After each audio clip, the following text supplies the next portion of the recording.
As a young driver, insurance can be ridiculously expensive. So today I'm going to talk about not 5, not 10, but 20 second cars that have cheaper than average insurance for young drivers. I got a bunch of insurance quotes pretending I was a 21-year-old buying my second ever car, living in an area that is very average for insurance, so not super cheap, not super expensive, and I don't want a black box. Hit like if you want to see more videos like this, subscribe as well if you're new. Without further ado, let's get straight into it.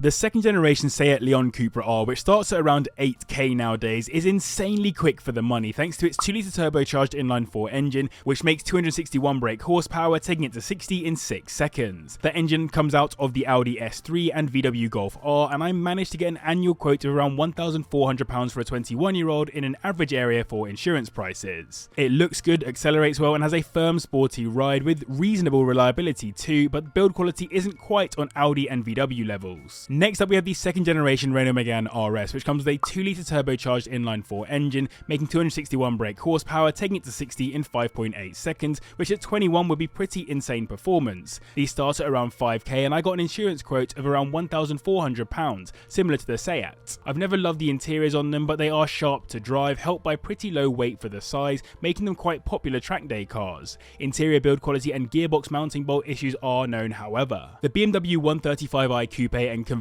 is available anywhere from around £7,000, and despite the badge, I still managed to get an insurance quote of around £1,400 per year on it. That's not bad when you consider it has a 3-litre twin turbocharged inline-6 engine which makes 301 brake horsepower, taking it to 60 in 5.1 seconds. It's one of the best looking small coupes still, despite its age, especially in M Sport spec, and they're pretty leery to drive with that much power. They were known for water pump and thermostat failure with their N54 engine though. Imagine being 21 years old and owning a Grand Tourer with a 4.2-litre supercharged V8 which makes 420 brake horsepower, taking the car to 60 in 4.9 seconds. That's what the Jaguar XKR offers, considering I got insurance quotes at around £1,400 for a luxury cruiser that costs around £7,500 at the bottom end. It's an Ian Callum design which is pretty special and sounds super aggressive with the right exhaust. It actually got sub-zero on the Top Gear cool wall too, which is probably the best indicator for what this car is like.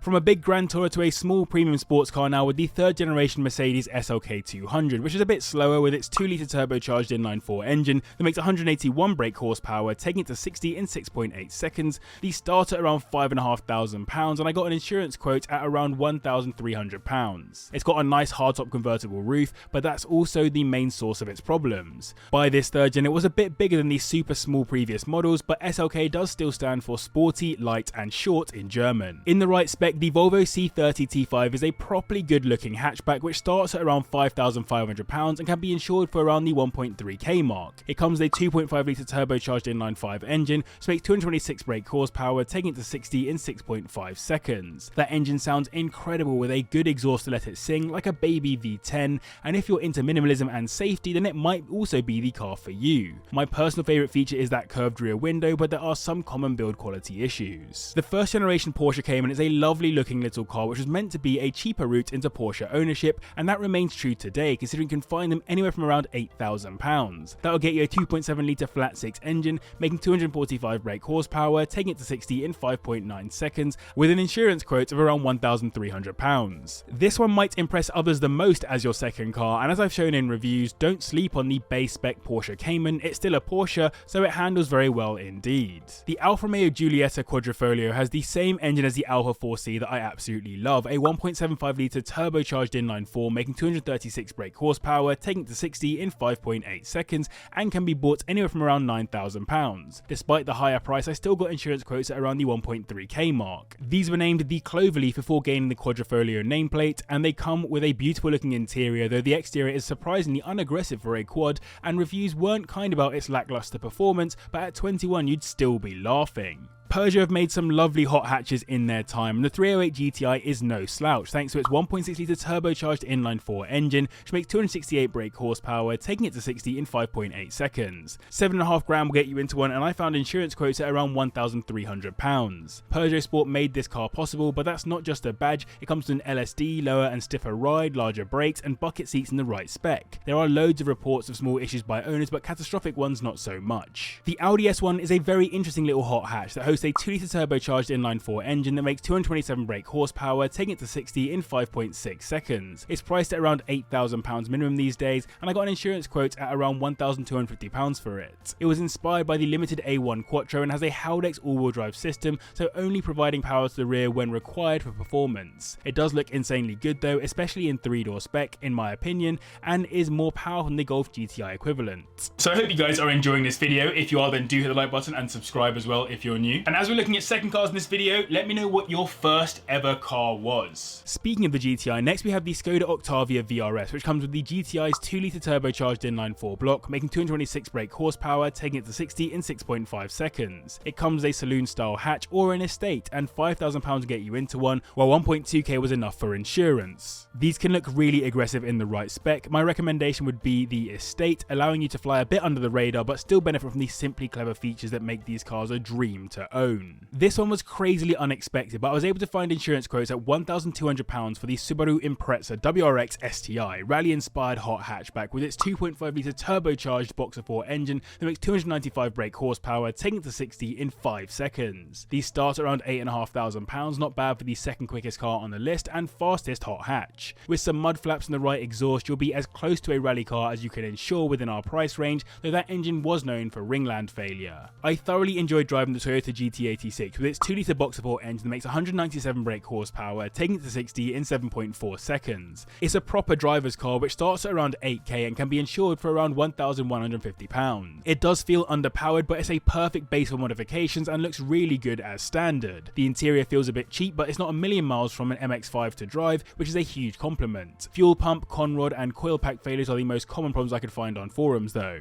The Renault Clio RS Cup is the younger sibling to the Megane we spoke about before and has a 2-litre inline-4 engine that makes 197 brake horsepower, taking it to 60 in 6.7 seconds. Prices start at around 4k and insurance costs around £1,150.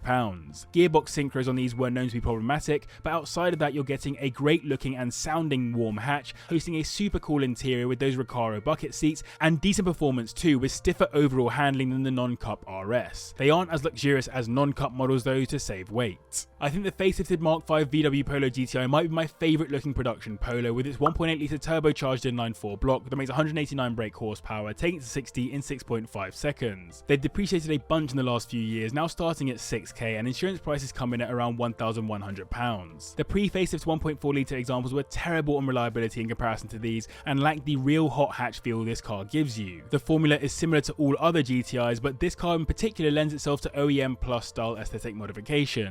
In fifth we have the 3rd generation Suzuki Swift Sport, which is the newest car on the list, but can still be bought anywhere from around £8,000 and insured for around £1,050. It comes with a 1.4-litre turbocharged inline-4 block, which makes 138 brake horsepower, taking it to 60 in 7.8 seconds. Compared to previous generations, it's way more aggressive looking with the new angular styling, with the twin exit exhaust and the nice optional 17-inch alloys. It might not be super quick, but does have a lot of the modern creature comforts you might want. Next up we have the 3rd generation mini hatch Cupra S, which comes with a 2-litre turbocharged inline-4 block, producing 189 brake horsepower, taking it to 60 in 6.6 seconds. You can find them listed anywhere for around £6,000, and I found insurance prices for around £1,000. It's bigger than previous models and rounder too for better aerodynamics, and though I struggle with the mini nameplate, I do actually think they look very nice and drive pretty well too, if a little bit aloof considering all the electrics to make them comfy city cars. The Citroen DS3 Racing, inspired by Citroen's highly successful rally efforts, can be bought for around £4,000 at the bottom end. I found insurance quotes at around the £1,000 mark, which gets you into a 1.6-litre turbocharged inline-4 engine that makes 207 brake horsepower, taking the car to 60 in 6.3 seconds. These only come in black or white, though I'm personally not a fan of the orange highlights on the black models. I am a fan of the real carbon fibre used throughout the build though, front and rear, and on the interior too,